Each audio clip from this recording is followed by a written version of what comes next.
नमस्कार दोस्तों, I hope आप अच्छे होंगे और अच्छे से पढ़ाई चल रही होगी। दोस्तों, आज पीडीएफ के द्वारा हम पढ़ते हैं घटना चक्र, जो कि किताब आती है घटना चक्र निरंतर दृष्टि के नाम से। ये मार्च 2025 का संकलन है। इसमें ध्यान देना है। सबसे पहले हम पढ़ते हैं राष्ट्रीय।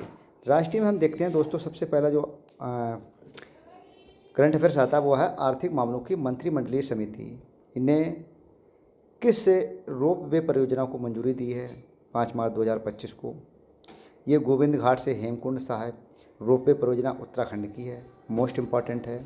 अब दूसरी जो करंट अफेयर्स है ये है भारत के पहले बायोपॉलीमर प्लांट की आधारशिला कहाँ रखी गई है।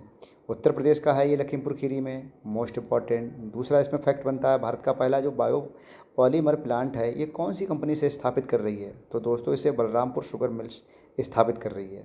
फिर हम देख लेते हैं कि दिल्ली विधानसभा का अध्यक्ष किसे चुना गया है। तो दोस्तों इसे आपको ध्यान रखना है कि विजेंद्र गुप्ता जी को चुना गया है, इसलिए ये इम्पॉर्टेंट है। फिर हम देखते हैं कि अंतर्देशीय जलमार्ग टर्मिनल का उद्घाटन किया गया था। ये कहाँ किया गया था? जोगी घोपा, असम का है, वहाँ किया गया था। मोस्ट इम्पॉर्टेंट है, आपको ध्यान रखना है। अब ये किन देशों की सीमा के निकट है? ये भूटान और बांग्लादेश। भारत का पहला वर्टिकल बाई फेशियल, यानी भारत का पहला vertical by facial solar plant स्थापित किया गया है तो ओखला विहार मेट्रो स्टेशन, नई दिल्ली, यानी कि इसको आप अंडरलाइन कर लीजिएगा, ये भी मोस्ट इम्पॉर्टेंट है। अभी एक योजना आई थी, आपको ध्यान देना है कि स्वावलंबनी कार्यक्रम, ये एक योजना थी, ये किस मंत्रालय ने शुरू की गई है? तो कौशल विकास और उद्यमिता मंत्रालय ने ये शुरू की गई है। इसका जो उद्देश्य है वो है पूर्वोत्तर भारत में महिला, यानी कि पूर्वोत्तर भारत में महिला उद्यमिता को बढ़ावा देना, इसलिए ज़्यादा मोस्ट इम्पॉर्टेंट है। स्वावलंबी कार्यक्रम किन राज्यों में शुरू किया गया है? असम, मेघालय और मिजोरम। इसमें चूज करवाने के लिए पूछ सकता है दोस्तों, ये स्टेट दे देगा, एक स्टेट इसमें ऐसा मिक्स कर देगा और आपको छांटना पड़ेगा कि कौन सा स्टेट नहीं है। गुजरात सरकार ने राज्य का पहला जैव विविधता धरोहर किसको घोषित किया है? ये है मैंग्रोव गुनरी स्थल कच्छ, गुजरात का, इसलिए दोस्तों ये इम्पॉर्टेंट है। अब यहाँ पर हम स्किप करते हैं, फिर हम चलते हैं अगला करंट अफेयर्स पर। यहाँ पर है विश्व का पहला महामृत्युंजय यंत्र 52 फीट का है, कहाँ स्थापित किया गया था? दोस्तों आपको ध्यान रखना है, ये स्थापित किया गया है तपोवन आश्रम, प्रयागराज में। फिर इससे अगला वाला करंट अफेयर्स, ये भी दोस्तों इम्पोर्टेंट है, इसको आपको ध्यान रखना है कि भारत के लोकपाल ने प्रतिवर्ष किस तिथि को लोकपाल दिवस मनाने की बात की गई है। तो आपको इसको अंडरलाइन कर लेना है, 16 जनवरी को। और पहले लोकपाल दिवस का आयोजन कब किया गया था? 16 जनवरी 2025 को नई दिल्ली में किया गया था। 18वां प्रवासी भारतीय सम्मेलन 2025 कहाँ हुआ था? ये भुवनेश्वर, उड़ीसा में हुआ था। दोस्तों इसको भी आप अंडरलाइन कर लें। अब ये कौन सा था 18वें प्रवासी भारतीय दिवस? ये 18वां था। तो इसकी जो थीम थी, यानी कि विषय था, वो कौन सा था? इसका विषय था विकसित भारत में प्रवासी भारतीयों का योगदान, मोस्ट इम्पॉर्टेंट है। और इस सम्मेलन के मुख्य अतिथि के तौर पर कौन शामिल हुए थे? तो क्रिस्टीन कंगालू त्रिनाद और टोबैगो के राष्ट्रपति थे। ये दोस्तों आने की पूरी संभावना रहेगी। फिर हम अगले चलते हैं। उत्तर प्रदेश के किस जिले में औद्योगिक पार्क निर्माण की योजना को स्वीकृति मिली थी? तो उत्तर प्रदेश के ये गाजीपुर का है, पूछने की संभावना रहेगी, क्योंकि उत्तर प्रदेश में किस जिले में औद्योगिक पार्क योजना की स्वीकृति मिली है? गाजीपुर, तो इसको ध्यान रखना है। फिर अगला देखते हैं, रक्षा मंत्रालय ने सर्वसम्मति से वर्ष 2025 को किस रूप में मनाने की बात की गई है? किसने मनाने की बात की गई? रक्षा मंत्रालय ने। रक्षा मंत्रालय के बारे में क्योंकि 2025 कई निर्णय के लिए जाना जाएगा, तो उसमें ये निर्णय रक्षा मंत्रालय ने लिया है कि हम सुधारों का वर्ष कहेंगे, ईयर ऑफ रिफॉर्म्स, इसलिए दोस्तों इंपॉर्टेंट है। फिर हम चलते हैं पेज नंबर दूसरे पर, आपको ध्यान रखना है। पेज नंबर दूसरा कहता है, इसमें कहा गया है कि किस चिड़ियाघर में भारत का पहला वन्यजीव बैंक स्थापित किया जा रहा है? दोस्तों मोस्ट इम्पॉर्टेंट है, पदमजा नायडू हिमालय जूलॉजिकल पार्क के दार्जिलिंग चिड़ियाघर है, इसको दोस्तों आपको ध्यान रखना है। फिर यहाँ पर हमें ये करंट अफेयर्स और जो है सब स्किप करना है, अगले चलना है। 76वें गणतंत्र दिवस के अवसर पर भारत के राजकीय मेहमान कौन थे? तो आपको ध्यान रखना है, प्रबावो सुबियांतो, इंडोनेशिया के राष्ट्रपति, बहुत इंपॉर्टेंट है दोस्तों। फिर हम यहाँ पर फिर स्किप कर देंगे, फिर हम अंतर्राष्ट्रीय में चलेंगे। तो अंतर्राष्ट्रीय में आपको ध्यान रखना है कि ऑनरेरी, यानी कि honorary order of freedom of Barbados सम्मान से किसे सम्मानित किया गया था? ये भारत के प्रधानमंत्री हैं श्री नरेंद्र मोदी, उनको सम्मानित किया गया है। अब इसमें ध्यान देना है फिर नीचे कि मार्च 2025 में भारत का दौरा करने वाली जो राजकुमारी थी वो कौन थी। राजकुमारी एड्रिल कौन थी? ये बेल्जियम की आर्थिक मिस्र की प्रमुख हैं और राजकुमारी हैं वहाँ की। इन्होंने यहाँ पर यात्रा की थी, तो इसलिए इनको याद रखना है आइस्ट्रेड कौन, यानी कि राजकुमारी आइस्ट्रेड कौन थी, तो ये बेल्जियम के आर्थिक मिस्र की प्रमुख। अब वो यहाँ पर एक करंट अफेयर्स और बनता है, ग्रीन ट्रांजिशन अलायंस इंडिया यानी कि GTI की शुरुआत करने की घोषणा किस देश ने की है? तो ये डेनमार्क ने की है, हमको यहाँ ध्यान रखना है, डेनमार्क को अंडरलाइन कर लेना है। अब हम देखते हैं इसी में भारत ने उष्णकटिबंधीय तूफान सारा के मद्देनज़र किस देश को 26 टन की मानवीय सहायता दी है? ये होंडुरास है दोस्तों, बहुत ही इंपॉर्टेंट है, आपको ध्यान रखना है। होंडुरास को हमने 26 टन की मानवीय सहायता भेजी थी। अब इसमें देखो नीचे यहाँ से इतना इंपॉर्टेंट नहीं है, अब इसको हम स्किप करते हैं, ऊपर चलते हैं। ऊपर में हम देखते हैं सबसे पहले कौन सा देश अतिथि पहल के, हाँ नहीं इसको भी ध्यान, प्रसिद्ध तमिल कवि तिरुवल्लुर की प्रतिमा का अभी अनावरण किया गया है। तो ये अनावरण किया गया है, ये कहाँ किया गया? 15 फरवरी 2025 को। दोस्तों आपको ध्यान रखना है, ये किया गया है फिलीपींस। किसमें? फिलीपींस में, क्योंकि अनावरण भारत की फिलीपींस के बीच राजनयिक संबंधों की 75वीं वर्षगांठ, एक इसको भी ध्यान रखना है, 75वीं वर्षगांठ के उपलक्ष्य में। अब ये करंट अफेयर्स फिर इंपॉर्टेंट है यहाँ पर, विश्व सरकार शिखर सम्मेलन 2025 का आयोजन कहाँ किया गया था? यानी कि विश्व सरकार शिखर सम्मेलन 2025, इसको बिल्कुल जिसका तश आपको ध्यान देना है दोस्तों। ये कहाँ किया गया था? ये संयुक्त अरब अमीरात में किया गया था, इसको आपको ध्यान देना है। कहाँ पर? संयुक्त अरब अमीरात में। विश्व सरकार शिखर सम्मेलन की जो थीम थी वो थी भविष्य की सरकार को आकार देना, ये हमको ध्यान रखना है। फिर हम देखते हैं पहला बिम्स्टेक युवा शिखर सम्मेलन, यानी कि युवा बिम्स्टेक शिखर सम्मेलन में युवा शिखर सम्मेलन का आयोजन कहाँ किया गया था? तो ये गांधीनगर गुजरात में किया गया था। दोस्तों आने की पूरी संभावना रहेगी। ऑपरेशन डेविल हंट किस देश में शुरू किया गया था? ये बांग्लादेश में शुरू किया गया था। ऑपरेशन डेविड हंट जो है उसका उद्देश्य था राजनीतिक अशांति से जुड़ी हिंसा पर कार्रवाई करना, क्योंकि आपने देखा होगा कि बांग्लादेश में बहुत ही ज़्यादा उथल पुथल की स्थिति हो गई, राजनीतिक स्थिरता बहुत ही ज़्यादा हो गई थी, तो ये इसके मद्देनज़र ये ऑपरेशन चला गया था दोस्तों। अब नीचे देखो ये है बेल्जियम के नए प्रधानमंत्री के रूप में किसने शपथ ली है? तो बार्ट डी वेबर ने इसकी शपथ ली गई है। अब वो अर्जेंटीना ने किस अंतर्राष्ट्रीय संगठन से बाहर निकलने की घोषणा की थी? तो विश्व स्वास्थ्य संगठन यानी WHO से कौन बाहर हो रहा है? अर्जेंटीना। फिर हम नीचे चलते हैं, इसको ध्यान देना है हमको कि ग्रीन ट्रांजिशन अलायंस इंडिया किस देश ने, हम ऊपर पढ़ चुके हैं, डेनमार्क ने।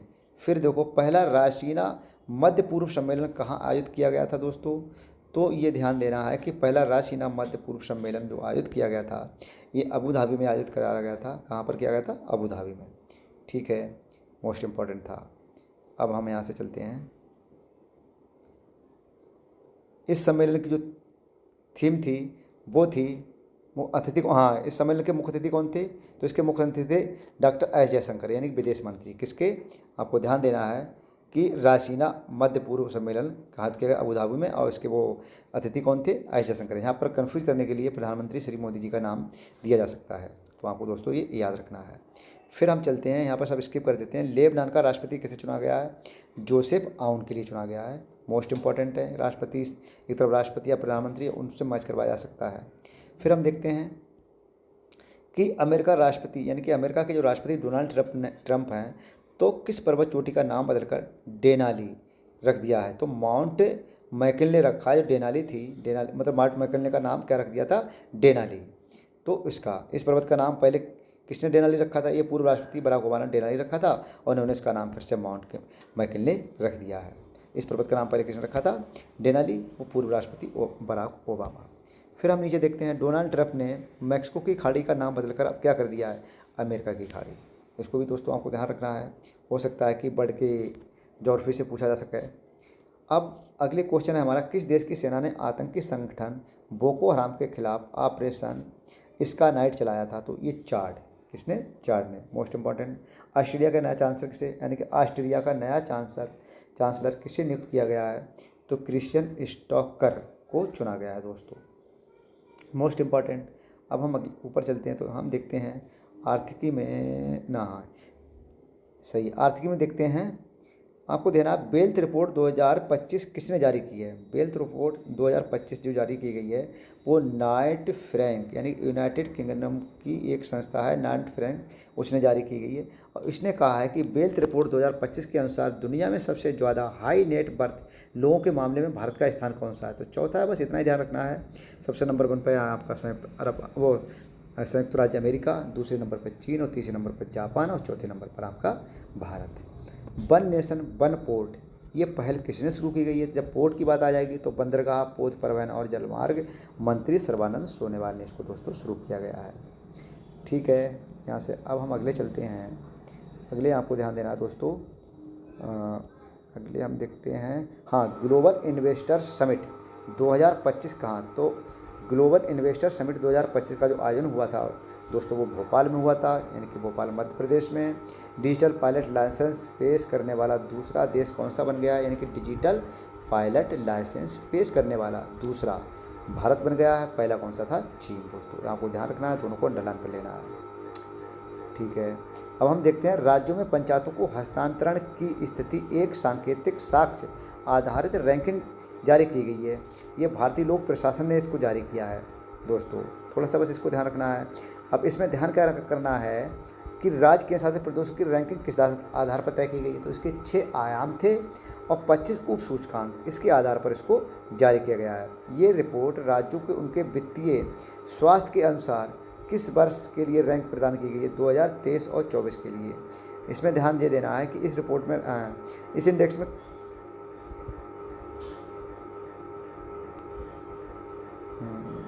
अब हम देखते हैं दोस्तों,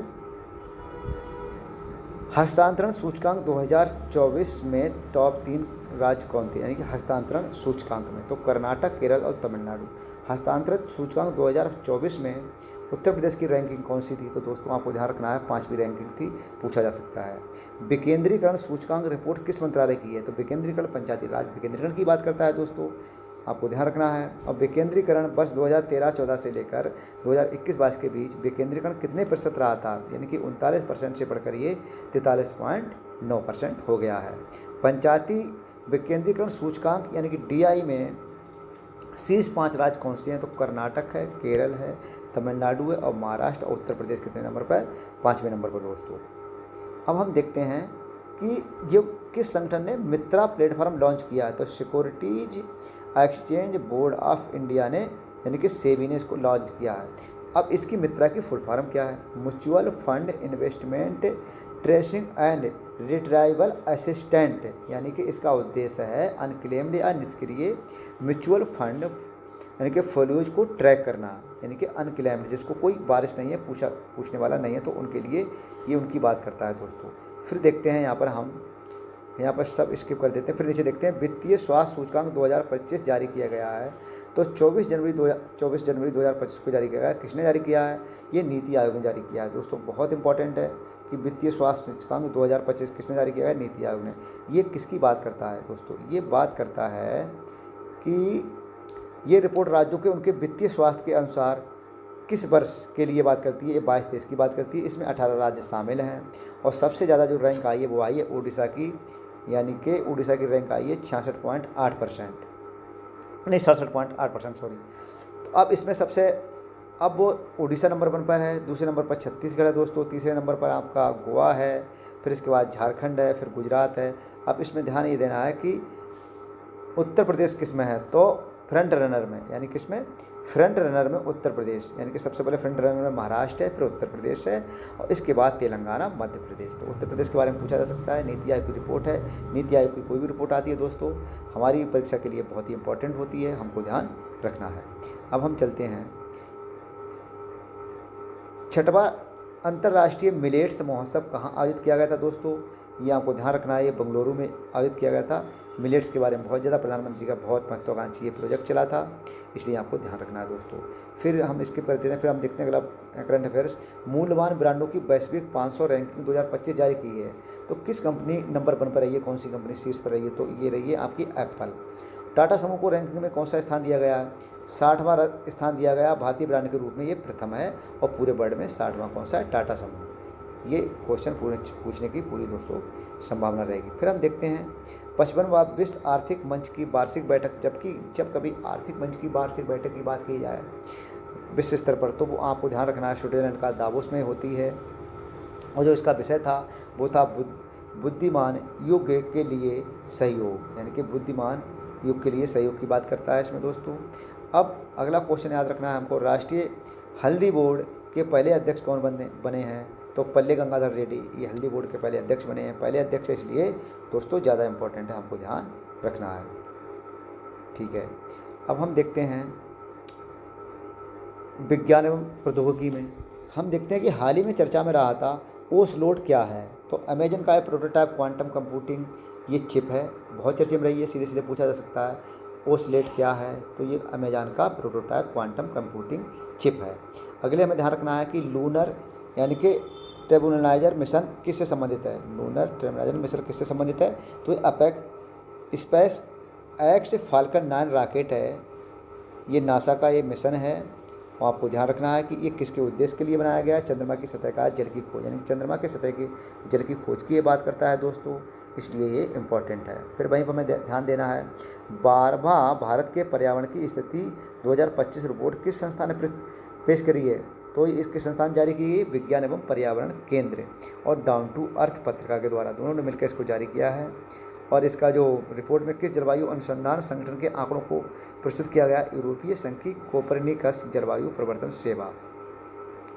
अब यहाँ से हम स्किप करते हैं, फिर हम देखते हैं कि ये कार्य वो था मतलब एक अभ्यास, यानी कि धर्म गार्डियंस अभ्यास किसके बीच होता है? ये भारत और जापान के बीच होता है, बहुत ही इम्पोर्टेंट है और इसको आपको ध्यान रखना है। ये 6ठा संस्करण था। गूगल ने भारत में अपना सबसे बड़ा कैंपस किस नाम से खोला है? गूगल ने खोला है तो दोस्तों इम्पोर्टेंट है, अनंतराम से खोला है, भारत में खोला है। ये कैंपस किस स्थान पर स्थित है? ये बंगलुरु कर्नाटक, यानी कि वहाँ पर ये स्थित है दोस्तों।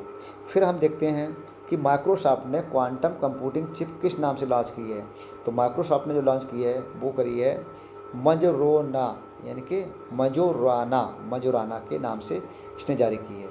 अब यहाँ से हम स्किप करते हैं दोस्तों, फिर हम चलते हैं इसी में विज्ञान में ही कि भारत का पहला स्वदेशी स्वचालित जैव चिकित्सा अवशिष्ट जो उपचार संयंत्र कौन सा है?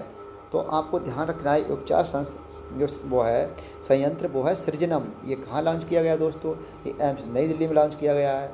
इसका काम है जो भी चिकित्सा से अवशिष्ट निकलता है उसका मतलब उपचार कर देना, यानी कि उसको रिसाइकलिंग कर देना। तो सृजन का जो विकास किया है दोस्तों वो किसने करा है? CSIR राष्ट्रीय अंतर्विषयीय विज्ञान एवं प्रौद्योगिकी संस्थान, इसने इसको बनाया है, आपको ध्यान रखना है। अब हम देखते हैं दोस्तों अभ्यास साइक्लोन, ये किसके बीच है? भारत और मिस्र के बीच आयोजित किया गया था दोस्तों। ठीक है, अब नीचे देखो हम देखते हैं खगोलविदों ने ब्रह्मांड में अब तक पाई गई सबसे बड़ी किस संस्था की, यानी कि आपको ध्यान रखना है कि खगोलविदों ने ब्रह्मांड में पाई गई अब तक की सबसे बड़ी किस संरचना की पहचान की है? तो ये क्यूपू है। क्या है? क्यूपू की खोज की है दोस्तों। अब क्यूपू किस प्रकार की संरचना है? ये आकाशगंगाओं का एक समूह है। क्वेश्चन यहाँ से पूछा जा सकता है ये क्या है? ये आकाशगंगाओं का एक समूह है दोस्तों, इंपॉर्टेंट है। इसकी मतलब कुल लंबाई कितनी है? तो लगभग 1.3 अरब प्रकाश वर्ष है, तो ये पूछा जा सकता है। अब अगले हम देखते हैं भारत का पहला स्वदेशी एरोस्पेस ग्रेड सेमीकंडक्टर चिप को क्या नाम दिया गया है? तो इसको नाम दिया गया दोस्तों शक्ति। क्या नाम दिया गया? शक्ति। आपको ध्यान रखनी है, शक्ति नाम दिया गया है। ये चिप किसने तैयार की है? तो दोस्तों ये चिप करी IIT मद्रास में। ठीक है दोस्तों, अब अगले हम चलते हैं। अब अगले में ध्यान रखना है कि अगला हमारा करंट पर भारत की पहली इसमें सब्सक्राइब कर दो। अब अगले चलते हैं। अब इबोला वायरस के लिए किस देश ने पहली बार टीका परीक्षण की शुरुआत की है? इबोला वायरस की बात होगी तो दोस्तों ये युगांडा की बात करेंगे। अब इसको एक्वेरियन सैन्य अभ्यास कौन सा संस्करण ये किसके साथ होता है? तो आपको ध्यान रखना है कि एक्वेरियम के बारे में जरूर ध्यान रखना है। ये मालदीव और भारत के बीच में होता है, क्योंकि मालदीव और भारत का डिस्प्यूट रहा था दोस्तों, तो इसको आपको ध्यान रखना है। किस संस्थान ने भारत में कैंसर जीनोम एटलस लॉन्च करने की बात की गई है? ये भारतीय प्रौद्योगिकी IIT मद्रास ने इसको लॉन्च करने की बात की है। अब दोस्तों यहाँ से फिर हम छोड़ते हैं भारत का पहला सफ़ेद बाघ प्रजनन केंद्र। भारत का है पहला सफ़ेद बाघ प्रजनन केंद्र कहाँ स्थापित किया गया है दोस्तों? ये रीवा मध्य प्रदेश में इसको स्थापित किया गया और रीवा को ही सफ़ेद बांगों की भूमि कहा जाता है। क्वेश्चन इस तरीके से भी पूछा जा सकता है, आपको ध्यान रखना है दोस्तों। अब हम देखते हैं अगला करंट अफेयर से, किस देश ने ठोस रॉकेट मोटर्स के लिए दुनिया का पहला, यानी कि दुनिया का पहला 10 टन प्रणोदक मिक्सर विकसित किया है? ये भारत है, इसलिए बहुत इंपॉर्टेंट है दोस्तों। ठीक है, आपको ये ध्यान रखना है। फिर इसी में चलते हैं हम कि नासा का पंच मिशन किसका अध्ययन करेगा? ये सूर्य के वायुमंडल यानी कोरोना का अध्ययन करेगा। पंच की पूरी फुल फॉर्म है polarimeter to unity the corona and heliosphere, यानी कि ये पूरी फुल फॉर्म है। अब यहाँ पर ध्यान रखना, भारत का पहला 422 मीटर लंबा हाइपरलूप टेस्ट ट्रैक का अनावरण किया गया है, यानी कि हाइपरलूप का। तो ये किसने कराया है दोस्तों? ये IIT मद्रास ने किया है, बहुत ही इंपॉर्टेंट है। भारत का पहला हाइपर, यानी लंबा कितना है? 422 मीटर है। IIT मद्रास ने इसका मतलब ट्रायल कराया है दोस्तों। अब हम ध्यान देते हैं अगले करंट अफेयर्स पर। विश्व स्वास्थ्य संगठन WHO ने किस देश को मलेरिया मुक्त घोषित किया है? तो ये करा है जॉर्जिया को, मोस्ट इम्पॉर्टेंट। अगले देखो, पर्यावरण बारिश के पानी और मिट्टी में लंबे समय तक बने रहने के कारण इस मानव निर्मित विषैले रसायन को क्या कहते हैं? For ever chemicals. पूछा जा सकता है दोस्तों, क्या कहते हैं? For ever chemicals. केरल सरकार ने कौन सी मौसम चेतावनी प्रणाली शुरू की गई है? ये कवचम है, बहुत इंपॉर्टेंट है। कवचम का पूरा नाम है दोस्तों Kerala warnings crisis and hazards management system. ये इसकी पूरी फुल फॉर्म है, आपको ध्यान रखना है। ये कवचम और इस तरीके से, और ये इस तरीके से दोस्तों। ठीक है, अब अगले चलते हैं हम। अगले आपको ध्यान देना है स्कॉट का पूरा नाम क्या है? तो आपको ये ध्यान देना है कि कैमरा स्पेस से camera for object tracking, space camera for object tracking, ये स्कॉट का पूरा नाम है, पूछा जा सकता है। स्कॉट किस प्रकार का उपग्रह श्रेणी में आता है? ये स्थिति जन अंतरिक्ष जागरूकता श्रेणी के अंतर्गत आता है दोस्तों। अब हम देखते हैं इसे कहाँ से लॉन्च किया गया है? कैलिफोर्निया से लॉन्च किया गया है दोस्तों। अब ये यहाँ पर आपको स्किप करना है। अब एक हमारे लिए इम्पॉर्टेंट है, स्वदेशी रूप से विकसित किस तीसरी पीढ़ी की एंटी टैंक मिसाइल